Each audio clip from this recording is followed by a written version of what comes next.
안녕하세요. 여러분의 요양쌤입니다. 합격을 기원하며 오늘도 열공하러 출발! 1. 건강한 노화를 위한 방법으로 적절한 것은 1. 영양보조제에 의존한다. 2. 사회적 관계망을 점차 좁힌다. 3. 지역 자원봉사활동에 참여한다. 4. 수직적인 부부관계를 유지한다.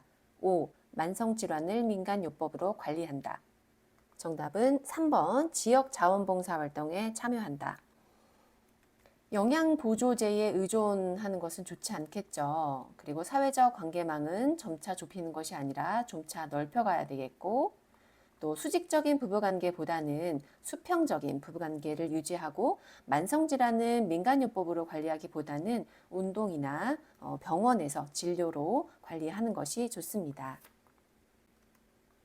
2번 다음 설명에 해당하는 노인의 심리적 특징은 자신에게 익숙한 습관적인 태도나 방법을 고수한다. 새로운 변화를 싫어한다.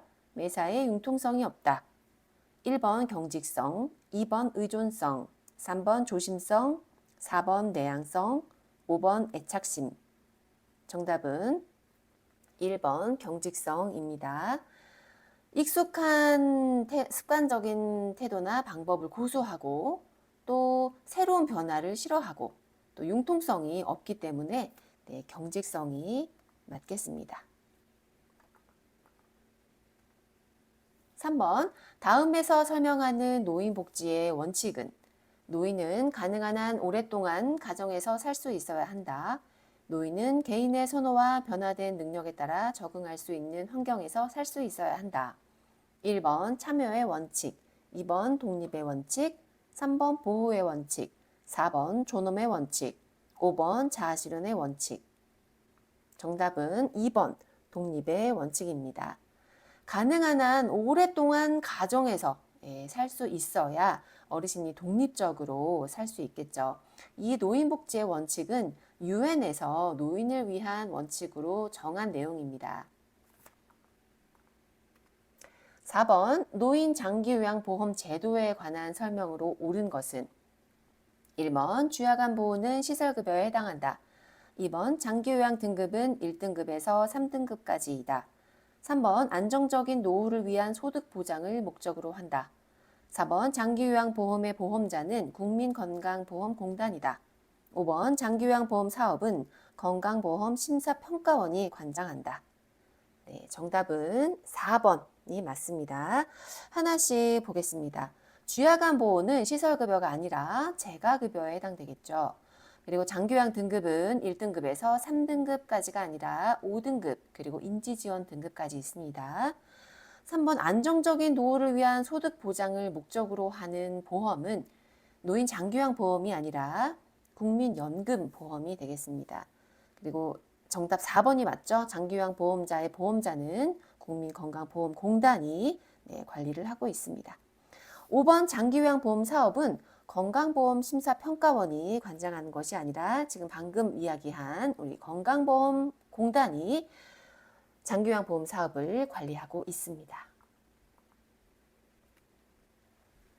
5번 노인 장기요양 인정 신청 및 판정 절차에 관한 설명으로 옳은 것은 1번 장기요양 인정 신청은 본인, 가족만 가능하다. 2번 장기요양 인정 방문조사는 등급판정위원회에서 실시한다. 3번 지방자치단체는 장기요양 인정서를 국민건강보험공단에 제출한다. 4번 신청자의 심신상태에 따른 최종 등급 판정은 장기요양기관에서 한다. 5번 개인별 장기요양 이용 계획서는 국민건강보험공단이 수급자에게 제공한다. 정답은 5번, 5번이 맞습니다. 하나씩 보겠습니다. 장기요양 인정 신청은 본인 가족만 가능하다라고 했기 때문에 틀렸습니다. 친족도 가능하고 시청 공무원이나 주민센터 공무원도 대리로 동의서를 받아서 신청이 가능합니다. 이번에 있는 방문조사는 등급판정위원회에서 하는 것이 아니라 건강보험공단 직원이 훈련을 받은 교육을 받은 건강보험공단 직원이 실시를 합니다. 3번 지방자치단체는 우리 노인장기 요양 신청 그리고 판정 절차에 전혀 관여하는 바가 없습니다. 그리고 4번 신청자의 심신 상태에 따른 최종 등급 판정은 장기요양기관에서 하는 것이 아니라 여기 등급판정위원회에서 최종 등급 판정을 하고 있습니다. 그래서 정답은 5번이 맞겠습니다.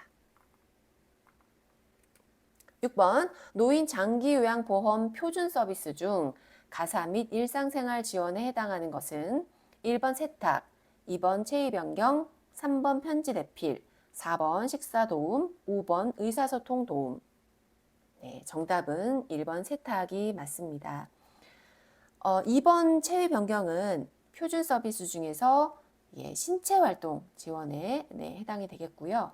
편지 대필 그리고 의사소통 도움은 정서 지원 서비스에 해당이 됩니다. 그리고 여기 식사 도움도 역시 신체활동 지원 서비스에 해당됩니다.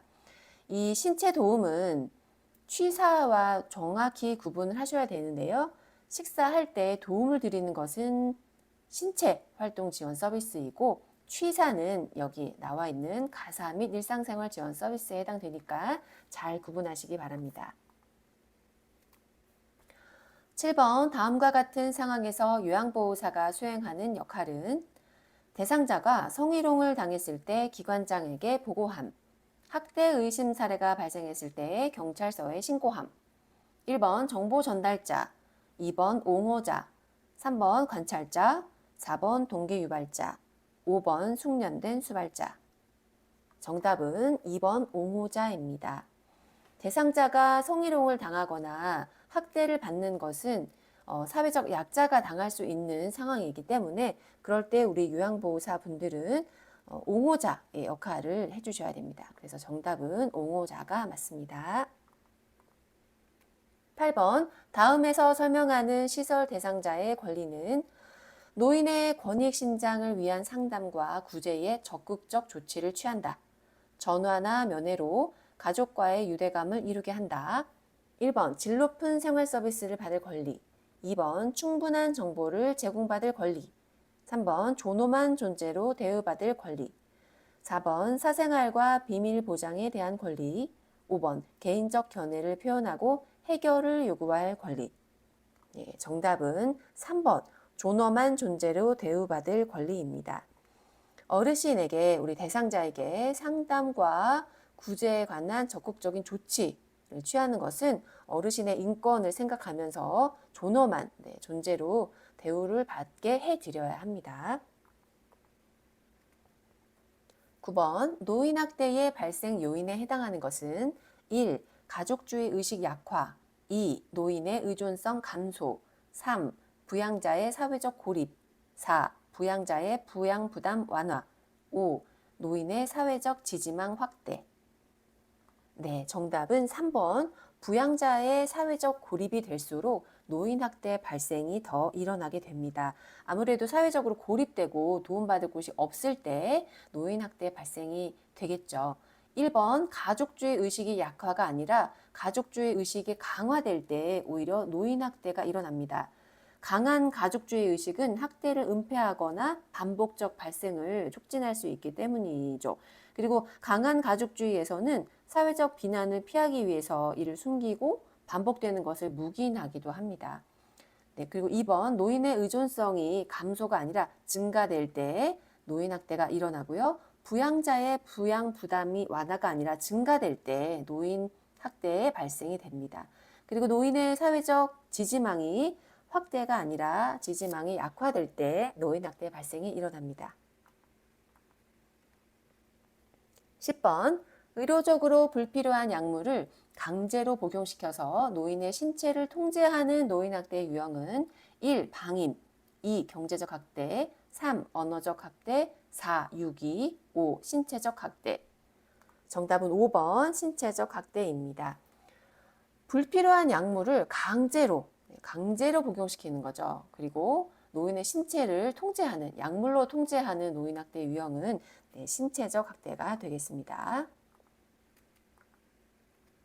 11번 재가 방문 시 대상자의 피부와 머리에 상처가 나고 출혈 흔적이 있는 경우 요양보호사의 대처 방법으로 옳은 것은 1. 시설에 보고한다.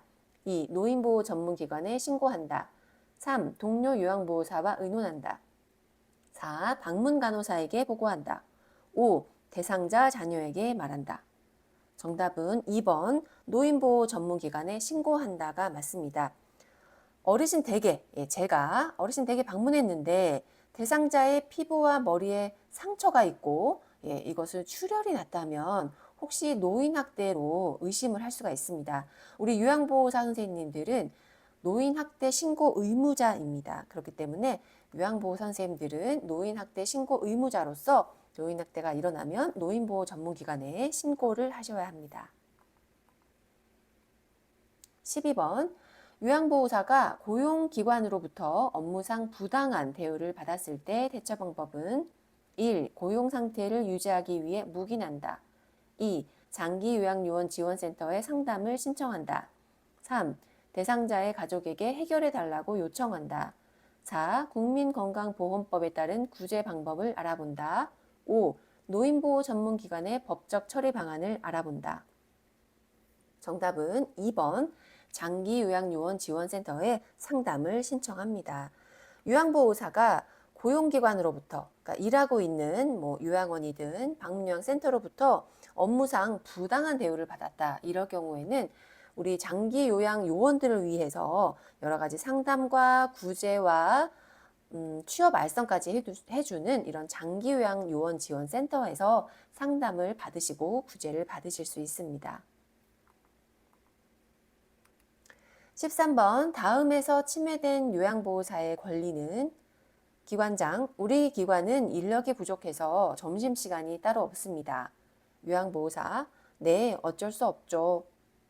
1. 노동에 관한 권리 2. 정보 보호에 관한 권리 3. 교육에 관한 권리 4. 문화에 관한 권리 5. 주거 환경에 관한 권리 정답은 1번 노동에 관한 권리 노동에 관한 권리를 침해를 받았습니다. 우리 선생님들께서 취업을 하셔서 일하실 때 점심시간은 우리 근로자가 당연히 누려야 할 휴식 시간입니다. 그런데 이런 부분들을 휴식 시간을 제대로 주지 않는다. 이것은 우리 노동에 관한 권리를 침해당했다고 보시면 되겠습니다.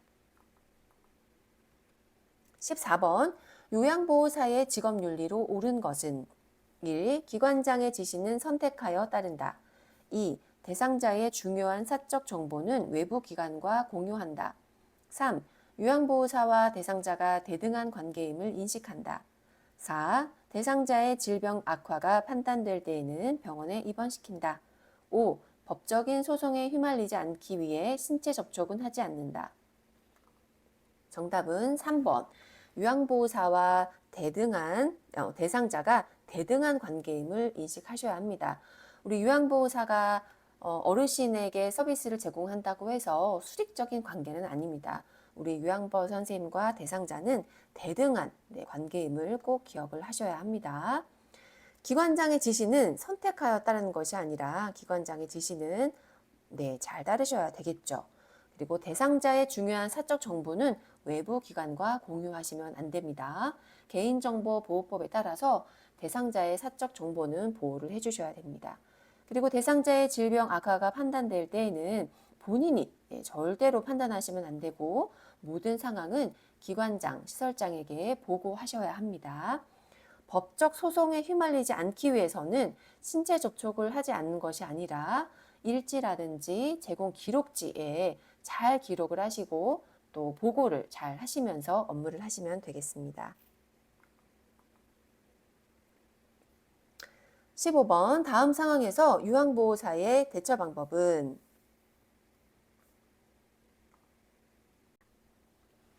15번 다음 상황에서 요양보호사의 대처 방법은 동료 요양보호사가 개인적인 용무가 있을 때마다 서비스를 대신 제공해 줄 것을 요청한다. 1. 고민해 보겠다고 하며 대답을 피한다. 2. 직업윤리에 위배된다며 거절한다. 3. 다른 동료 요양보호사를 연결해 준다. 4. 동료 요양보호사에게 별도의 수고비를 받고 제공한다. 5. 개인 용무가 있을 때마다 서로의 부탁을 들어주고자 한다. 정답은 2번 직업윤리에 위배된다며 거절하는 게 맞습니다. 동료 요양보호사가 서비스를 대신 해달라고 해도 우리가 계약된 어르신에게 서비스를 제공을 해야 되기 때문에 요청하는 것은 안 된다고 거절하시면 되겠습니다.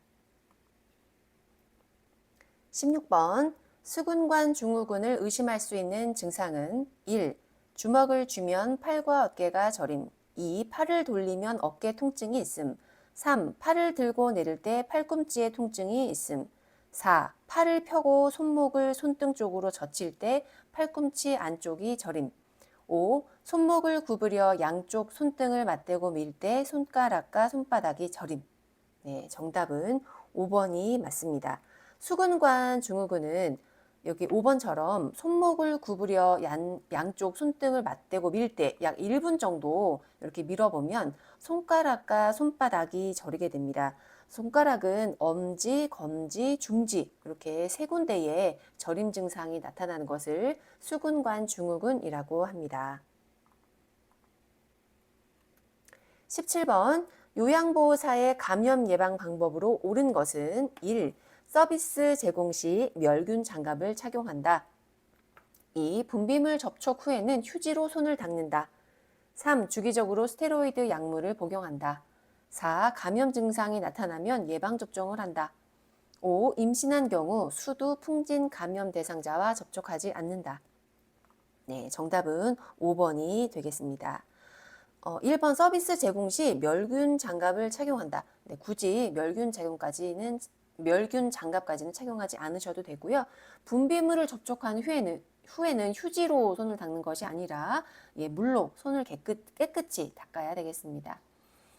주기적으로 스테로이드제 약물을 복용하면 내성이 생기기 때문에 그렇게 하면 안 되겠죠. 그리고 감염 증상이 나타난다면 예방접종하는 것이 아니라 서비스를 중단하셔야 합니다. 18번 노인성 질환의 특성으로 옳은 것은 1. 재발이 빈번하고 경과가 짧다. 2. 수분과 전해질의 균형이 잘 유지된다. 3. 신체 기능 이상으로만 나타나는 질병이 드물다. 4. 하나의 질병에 걸리면 다른 질병을 동반하기 쉽다. 5. 약물의 배설이 빨라 약물에 대한 반응이 둔감하다. 정답은 4번입니다. 하나의 질병이 걸리면 다른 질병을 동반하기가 쉽습니다. 1번 재발이 빈번하는 것은 맞는데요. 경과가 짧은 것이 아니라 경과가 굉장히 깁니다. 그리고 수분과 전해질의 균형이 잘 유지되지 않죠. 그리고 신체 기능 이상으로만 나타나는 질병이 굉장히 드문 게 아니라 굉장히 흔합니다. 그렇기 때문에 식욕부진이나 전신허약 이런 것도 주의 깊게 잘 보셔야 합니다. 그리고 약물의 배설이 빠른 것이 아니라 약물의 배설이 굉장히 저하돼서 약물 성분이 신체에 오래 남아서 중독에 빠질 수도 있습니다. 그리고 약물에 대한 반응이 둔감한 것이 아니라 굉장히 민감합니다. 19번 노화에 따른 소화기계 변화로 옳은 것은 1. 위액 분비 증가. 2. 간의 약물 대사 증가. 3. 직장벽의 탄력성 감소. 4. 구강 건조증 감소. 5. 췌장의 소화효소 분비 증가. 정답은 2번 직장벽의 탄력성 감소가 되겠습니다. 위액 분비가 증가되는 것이 아니라 위액 분비가 잘 안 되죠. 간의 약물 대사도 감소가 되고 구강 건조가 더 심해지죠. 그리고 췌장의 소화효소 분비도 떨어지게 됩니다. 20번 위염으로 명치 부위의 통증과 구토 증상이 있을 때 도움이 되는 방법은 1. 하복부를 마사지한다. 2. 차가운 음료를 마신다. 3. 처방받은 제산제 복용을 중단한다. 4. 양손으로 상복부를 밀어 올린다. 5. 하루 정도 금식하여 위의 부담을 덜어준다. 정답은 5번 하루 정도 금식해서 위의 부담을 덜어주는 것이 위염 증상에 도움을 주는 방법입니다. 차가운 음료를 마시는 것은 오히려 위에 부담을 주겠죠. 그리고 제산제 복용은 중단하는 것이 아니라 계속 복용을 하셔야 합니다. 21번 노화에 따른 심혈관계 변화로 옳은 것은 1. 심박동수 증가. 2. 심근의 탄력성 감소, 3. 심근의 두께 감소, 4. 최대 심박 출량 증가, 5. 말초로부터 심장으로의 혈액순환 증가. 네, 옳은 것은 2번 심근의 탄력성 감소입니다. 심박동수가 증가하는 것이 아니라 오히려 떨어지겠고, 심근의 두께가 오히려 감소 하는 것이 아니라 두꺼워지죠. 그래서 근육이 두꺼워져서 탄력성이 떨어집니다. 최대 심박 출량도 증가가 아니라 감소되겠고, 말초로부터 심장으로의 혈액순환이 증가되는 것이 아니라 잘 못 가죠. 그래서 감소가 됩니다. 21번 혈압에 관한 설명으로 옳은 것은 1. 포화 지방이 많은 음식을 섭취하여 혈압을 조절한다. 2. 혈압은 정신적인 긴장, 감정, 계절에 따라 다르다. 3. 수축기 혈압은 혈액이 심장으로 돌아왔을 때의 압력이다. 4. 고혈압이 조절되면 약물 복용을 중단하고 운동을 시작한다. 5. 대부분의 고혈압은 원인 질병이 치료되면 혈압도 정상화된다. 네, 정답은 2번이 되겠습니다. 혈압은 정신적인 긴장, 감정, 계절, 신체 상태에 따라서 혈압이 다르게 나타납니다. 1번 포화지방이 많은 음식을 섭취하는 것이 아니라 오히려 저지방식의 음식을 섭취하셔야 되고요. 수축기 혈압이라는 것은 심장이 혈액을 내보낼 때의 압력입니다. 그리고 혈압이 조절돼도 약물 복용을 중단하면 안 되고 혈압약은 꾸준히 드셔야 합니다. 그리고 대부분의 고혈압은 원인이 밝혀지지 않았습니다. 그렇기 때문에 혈압이 정상이 되지는 않습니다.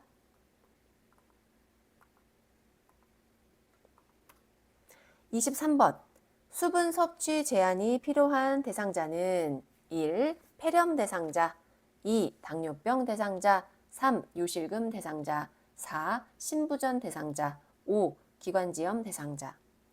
네, 정답은 4번 신부전 대상자입니다.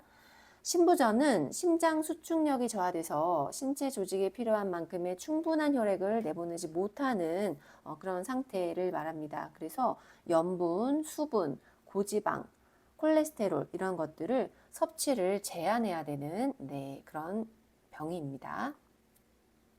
24번 어깨와 무릎에 만성 통증이 있는 퇴행성 관절염 대상자의 통증을 완화할 수 있는 방법은 1. 침상에서 안정을 취한다. 2. 통증 부위 관절을 많이 움직이게 한다. 3. 통증을 느낄 때 얕고 빠른 호흡을 하게 한다. 규칙적으로 수영 프로그램에 참여하도록 한다. 5. 근육 긴장 완화를 위해 반복적인 자세를 취하게 한다. 네, 정답은 4번. 규칙적으로 수영 프로그램에 참여하도록 한다입니다. 어깨와 무릎에 만성 통증이 있다면 만성이기 때문에 될 수 있으면 이 관절염에 무리가 되지 않도록 수영 프로그램에 참여하는 것이 좋습니다. 침상에서 안정을 취하는 것은 초기 질환이 있을 때 휴식을 취하는 것이 좋겠고요. 관절을 많이 움직이게 되면 오히려 부담이 많이 되기 때문에 조심하셔야 합니다. 그리고 통증을 느낄 때는 얕고 빠른 호흡이 아니라 깊고 천천히 호흡을 하시는 것이 좋겠습니다. 25번 대상자의 비타민 D 생성에 도움이 되는 방법은 1. 금연한다. 2. 칼슘을 섭취한다. 3. 햇볕을 쬐인다. 4. 염분 섭취를 줄인다. 5. 체중 부하 운동을 한다. 정답은 3번 햇볕을 쬐인다 입니다. 비타민 D 생성에 도움을 되는 것은 햇볕을 쏘이는 거고요. 하루에 30분에서 1시간 정도 팔이나 다리 등에 햇볕을 쏘이면 비타민 D 생성에 도움이 됩니다. 26번 요실금 대상자에게 수분 섭취를 권장하는 이유로 옳은 것은 1. 혈액의 점도를 높이기 위해 2. 전신 부종을 예방하기 위해 3. 말초 저항을 증가시키기 위해 4. 혈당이 올라가는 것을 예방하기 위해 5. 노폐물 배출과 방광의 기능을 유지하기 위해 네, 정답은 5번. 노폐물 배출과 방광의 기능을 유지하기 위해 수분 섭취를 권장하고 있습니다. 27번 다음 중 욕창이 발생할 가능성이 높은 대상자는 1. 취침 시 자주 뒤척인다. 2. 정상 체중을 유지하고 있다. 3. 낮잠 시간이 점차 줄고 있다. 4. 변비가 있어 물을 많이 마신다. 5. 영양 부족으로 근육이 많이 위축되어 있다. 네, 정답은 5번. 영양 부족으로 근육이 많이 위축되어 있을 때 욕창이 발생할 가능성이 높습니다. 피부와 뼈 사이의 완충지대가 감소하기 때문에 욕창이 발생하는데요. 근육이 많이 위축되어 있을 때는 그런 완충지대가 감소하기 때문에 욕창이 많이 발생합니다. 1번부터 4번까지는 욕창이 발생하지 않는 그런 아주 좋은 예방 방법이 되겠습니다. 28번 대상자의 피부계 변화가 다음과 같을 때 보고해야 하는 상황은 1. 눈가에 주름이 생겼다. 2. 머리카락이 가늘어졌다. 3. 손등에 노인성 반점이 생겼다. 4. 피부에 발적과 가려움증이 있다. 5. 얼굴 피부의 탄력성이 떨어졌다. 네, 정답은 4번. 피부에 발적과 가려움증이 있다면 이것은 바로 보고를 해야 되는 상황입니다. 나머지 1번, 2번, 3번, 그리고 5번은 자연스러운 노화의 과정이기 때문에 특별히 보고해야 하는 상황은 아닙니다. 29번 대상포진이 발병할 위험성이 가장 높은 대상자는 1. 항암 치료를 받는 대상자. 2. 술과 담배를 즐기는 대상자. 3. 에스트로겐을 복용 중인 대상자. 4. 폐경으로 갱년기 증상이 있는 대상자. 5. 노화로 성호르몬 분비가 감소한 대상자. 네, 정답은 1번 항암 치료를 받는 대상자입니다.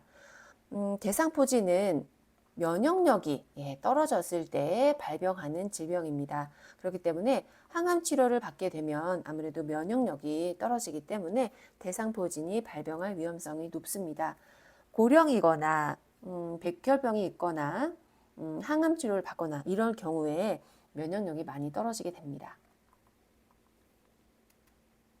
30번 안압의 상승으로 인해 시신경이 손상되어 시력이 점차적으로 약해지며 안구에 통증이 동반되는 질환은 1. 결막염, 2. 녹내장, 3. 백내장, 4. 황반변성, 5. 망막박리. 네, 정답은 2번 녹내장입니다.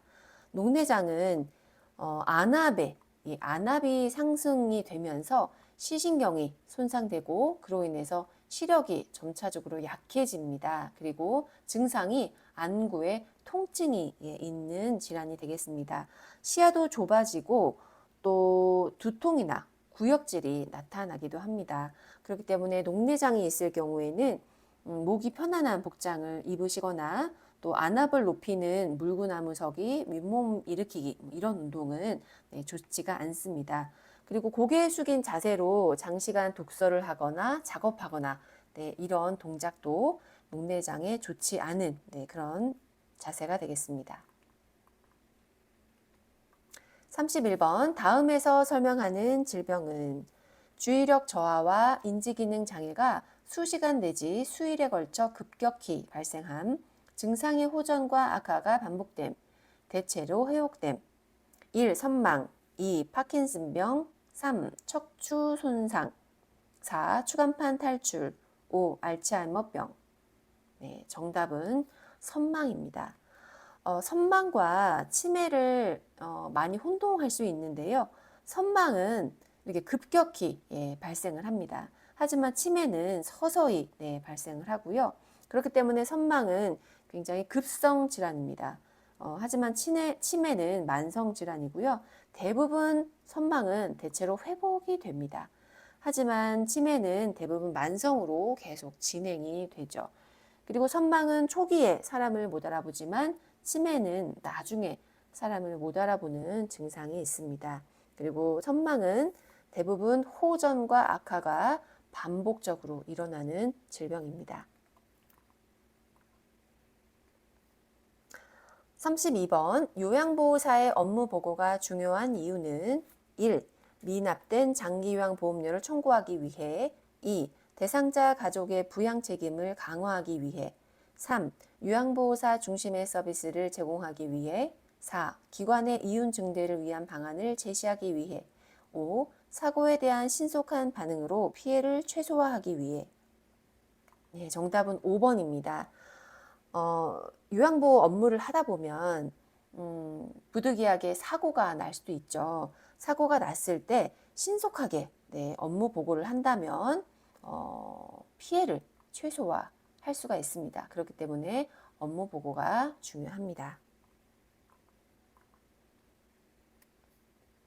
33번 장기요양기관 사례관리 과정 중 괄호 안에 들어갈 단계로 옳은 것은 접수 및 초기 단계, 괄호, 사례회의, 급여 제공 계획서 작성 및 공단 통보, 서비스 제공, 모니터링. 1번 욕구 사정, 2번 서비스 제공 계약, 3번 사후관리 계획 수립, 4번 급여 제공 내용 통보, 5번 서비스 만족도 평가. 괄호 안에 들어갈 과정은 1번 욕구 사정입니다. 장기요양 기관에서는 사례 관리를 해야 되는데요. 사례 관리를 하기 위해서는 처음에 이 사례를 관리할 대상자의 접수를 하고 초기 면접을 진행합니다. 그런 다음에 이 어르신이 어떤 욕구가 있는지, 어르신의 질병이라든가 어르신의 식습관이라든가 여러 가지 가족관계라든가 이런 여러 가지의 어르신의 욕구를 알아보게 됩니다. 그런 과정을 욕구 사정이라고 하고요. 그런 이후에 욕구 사정을 한 내용을 토대로 장기요양 기관에서 사례 회의를 진행을 합니다. 그리고 난 이후에 사례 관리 내용과 결과와 욕구 사정한 내용을 토대로 급여 제공 계획서를 작성하고 그 계획서를 건강보험공단에 통보를 합니다. 그리고 통보한 이후에 이 계획된 계획서, 작성한 계획서대로 서비스를 제공하고 또 서비스가 잘 제공되고 있는지 모니터링을 합니다. 그래서 정답은 1번 욕구 사정이 되겠습니다. 34번 다음에 해당하는 임종 적응 단계는 자신의 병을 인식하면서도 이를 사실로 받아들이려 하지 않음, 진단이 틀렸다는 생각으로 여러 병원을 다니며 진료를 받음. 1. 부정, 2. 분노, 3. 타협, 4. 우울, 5. 수용. 정답은 부정입니다. 임종의 적응 단계는 총 여기에 있는 임종의 적응 단계는 총 5가지입니다. 이 5가지 단계가 순서대로 지금 나와 있는데요. 맨 처음에는 자신의 병을 인식하면서도 이거를 사실로 받아들이려 하지 않습니다. 그래서 진단이 잘못됐다 그러면서 여러 병원을 다니면서 진료를 받으면서 부정을 하게 됩니다. 그 이후에는 왜 내가 이런 병에 걸렸나, 나는 착하게 살았는데 왜 나쁘게 사는 사람들은 안 걸리고 내가 이런 병에 걸렸나 하면서 분노를 하게 됩니다. 그러다가 타협의 단계로 가게 되는데요. 예를 들면 뭐 한 달까지만 살게 해준다던가 아니면 뭐 내가 착한 일을 할 테니 더 살게 해달라고 하던가 이런 타협을 하게 됩니다. 그러다가 이후에는 절망에 빠지면서 우울의 단계가 들어가고요. 마지막에는 내가 이렇게 내가 죽을 병에 걸렸다는 것을 나중에는 받아들이게 되는 수용의 단계에 이르게 됩니다. 임종의 5가지 단계 기억하시면 좋겠습니다. 35번 사전 연명 의료 의향서에 대한 설명으로 옳은 것은 1. 미성년자도 직접 작성하면 효력이 발생한다. 2. 사전 연명 의료 의향서는 말기 환자만 작성한다. 3. 의향서를 작성할 때는 보호자인 자녀의 동의가 필요하다. 4. 의사의 진단서가 있으면 요양보호사가 대리로 작성할 수 있다. 5. 국립연명의료관리기관 홈페이지에서 의향서 작성 여부를 확인할 수 있다. 정답은 5번입니다. 사전 연명 의료 의향서는 여기 지금 1번부터 4번까지 내용은 모두 내용이 틀렸고요. 19세 이상 성인이면 누구나 본인이 직접 작성할 수 있습니다. 그리고 등록을 하게 되면 여기 연명의료관리기관 홈페이지에 의향서를 작성하고 등록하게 되는데요. 등록 이후에라도 작성자의 의사에 따라서 언제든지 변경이 가능합니다. 꼭 기억하시기 바랍니다. 오늘도 수고 많으셨습니다.